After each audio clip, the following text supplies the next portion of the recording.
સમગ્ર વર્ષ દરમિયાન જો રાહ જોવાતી હોય તો તે છે રથયાત્રાની 139મી રથયાત્રાને હવે ગણતરીના દિવસો બાકી છે। ત્યારે આજે વાત કરવી છે એ અખાડિયનની કે જે સમગ્ર વર્ષ દરમિયાન નીકળતી રથયાત્રામાં પોતાના કરતબ બતાવતા હોય છે અને સમગ્ર વર્ષ દરમિયાન તેઓ આ અખાડા કરવા માટે કેટલી પ્રેક્ટિસ કરતા હોય છે, કેવી મહેનત કરતા હોય છે અને કયા પ્રકારે તેઓ આખા વર્ષ દરમિયાન તે રથયાત્રાની રાહ જોતા હોય છે તેની આજે વાત કરીશું। અમદાવાદમાં યોજાનારી 149મી જગન્નાથ રથયાત્રાને લઈને તડામાર તૈયારીઓ ચાલી રહી છે। ગણતરીના દિવસો બાકી રહ્યા છે ત્યારે રથયાત્રાનું એક અભિન્ન અંગ ગણાતા અખાડાઓ પણ પોતાની અંતિમ તૈયારીઓમાં વ્યસ્ત બન્યા છે।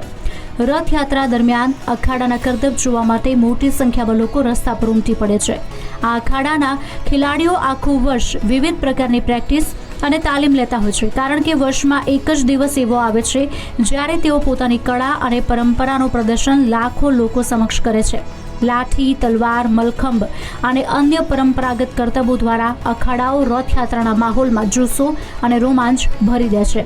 149મી રથયાત્રાને હવે ગણતરીના દિવસો બાકી છે। ઘડીઓ ગણાઈ રહી છે કે ક્યારે ભગવાન પોતાના ભક્તોને દર્શન આપવા નગરચર્યાએ નીકળે। ત્યારે જો આ રથયાત્રાની અંદર આકર્ષણનું કેન્દ્ર હોય તો તે છે અખાડા। આખા વર્ષ દરમિયાન તેઓ પ્રેક્ટિસ કરતા હોય છે। કયા પ્રકારે પ્રેક્ટિસ કરતા હોય છે તેમની સાથે વાત કરીશું। જે ગુરુજી છે જે દરેક અખાડિયનને પ્રેક્ટિસ કરાવતા હોય છે। ગુરુજી, 149મી રથયાત્રા આ વખતે નીકળવાની છે, સૌથી મહત્વ જો કોઈ હોય તો તે અખાડાનું છે, શું કહેશો એના માટે? અખાડોના ભારતીય પર બહુ પ્રાચીન પરંપરા છે અને અખાડાના હિસાબે તો આપણા દેશનું નામ છે અને માર્શલ આર્ટ એ ભારતની પ્રાચીન કળા છે, પણ અહીંયા લોકો વિસરતા જાય છે। એને અમે પાછું એ લોકોને એ પ્રમાણે પ્રેક્ટિસ પ્રમાણે બધું પાછું એ લાવવા કાઢીએ તો લોકો જાગૃત થાય અને એમાં જોડાય અને દેશ માટે કામ કરે। અચ્છા, સમગ્ર વર્ષ દરમિયાન આપણે પ્રેક્ટિસ કરતા હોઈએ છીએ કારણ કે એક જ દિવસ એવો છે કે જ્યારે આપણે આપણા કરતબ લોકો સુધી પહોંચાડતા હોય છે। કેટલું આતુરતાથી રાહ જોતા હોય છે આ દિવસની? છેલ્લા 6 મહિનાથી આનો ઇંતજાર અને પ્રેક્ટિસ કરતા હોઈએ છીએ જેમ બને એમ આ દિવસ માટે બધું બહુ ઉત્સુકતા હોય છે અને જેટલું બને એટલું વધારેથી વધારે સારી રીતે કરીને લોકોને બતાવવાની અમારી ઈચ્છા હોય। ચોક્કસથી। તો વાત કરીએ અખાડિયન્સની, તો જો વાત કરીએ અખાડિયન છે, કેટલું એક્સાઇટમેન્ટ હોય છે અખાડિયનનું અને મહત્ત્વની જો વાત કરીએ અખાડિયનની તો જે પ્રમાણે ખાસ વાત કરીએ કે કઈ રીતે આખું વર્ષ કામ કરતા હોય છે અને હવે ટ્રેન્ડ છે કે જીમ અને અખાડા, એ બંને વચ્ચેનો શું તફાવત છે, શું કહી શકાય? ભગવાન જગન્નાથની રથયાત્રાની આતુરતાથી અમે રાહ જોતા હોઈએ છીએ અને ભગવાનની ભક્તિના આ દિવસ માટે અમે રાહ જોઈને બેઠા હોઈએ કે ક્યારે રથયાત્રા આવે અને અમારું પ્રદર્શન અમે કરીએ। અમે અવનવા કરતબો લઈને આવીએ છીએ અને ભગવાનની એક ભક્તિ છે અને ભક્તિના કારણે અમે આખું વર્ષ દરમિયાન જે મહેનત કરી રહ્યા છીએ એક દિવસ અમને જે બતાવવામાં આવે છે, સમયનો અભાવ હોય છે થોડો, અમારા કરતબ ઘણા બધા છે પણ સમયના અભાવના કારણે અમે થોડું બતાવી નથી શકતા।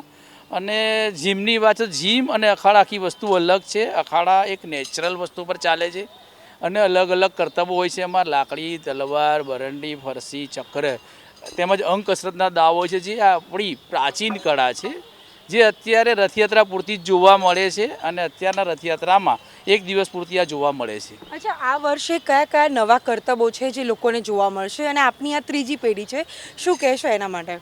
ભગવાન જગન્નાથની રથયાત્રા મારી ત્રીજી પેઢી છે। હું પપ્પા સાથે જતો હતો અને મારા જોડે મારા અત્યારે બાબો બી આવે છે અને અમારા આ એક પરંપરા રહી છે અને રથયાત્રામાં જોડાવા માટે અમે ઉત્સુકતાથી રાહ જોતા હોઈએ છીએ અને રથયાત્રામાં અમે જે અવનવા કરતબ લઈને આવીએ છીએ એમાં અમે આ વખતે સેલ્ફ ડિફેન્સ પણ લાવવાના છે અને જોડે જોડે કુંફુ આવશે અને એની સાથે નાના બાળકો જોડાય છે અને વૃદ્ધ લોકો પણ જોડાય છે।